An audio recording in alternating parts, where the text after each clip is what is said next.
السلام علیکم احباب، آج ہم اپنے چینل پر ایک نیا سلسلہ شروع کر رہے ہیں اور یہ سلسلہ صرف آپ کے لیے ہے۔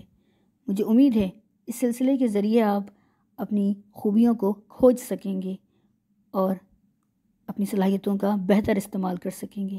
خیال رہے کہ یہ سلسلہ مستقبل کی پیشن گوئیاں نہیں ہے، صرف آپ کی خوبیوں کو جانچنے اور کھوجنے کے لیے ایک مددگار طریقہ ہے۔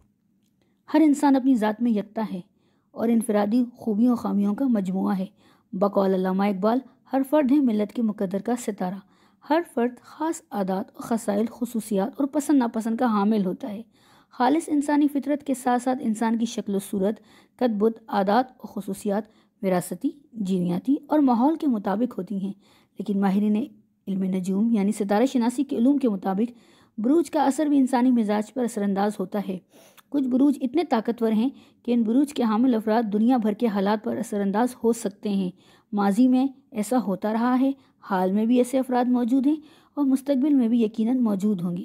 بروج کی کل تعداد 12 ہے، جن کے نام حمل یعنی ایریز، سور یعنی ٹورس، ہوت یعنی پائسس، جوزہ یعنی جیمنی، دلو یعنی ایکویریس، عقرب یعنی اسکارپیو، سرطان یعنی کینسر، اسد یعنی لیو، سنبلہ یعنی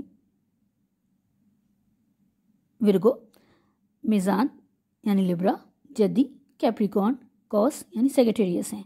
احباب کی معلومات کے لیے ہم نے ہر برج کے حامل افراد کی خصوصیات، عادات، خوبیوں اور خامیوں کا بغور مطالعہ کیا ہے اور ان کو قلم بند کیا ہے۔ نیز بروج کے حامل افراد اپنے لیے کون سے مناسب پروفیشن منتخب کر سکتے ہیں، باہمی ازدواجی تعلقات اور میچنگ بروج کے اشارے بھی دیے گئے ہیں۔ بروج کے مخصوص پھول و پتھر بھی بتائے گئے ہیں۔ خیال رہے کہ یہ صرف افراد کی خاصیتوں اور صلاحیتوں پر مبنی تبصرہ و تجزیہ ہے، مستقبل کی پیشن گوئیاں نہیں ہیں۔ بہت شکریہ۔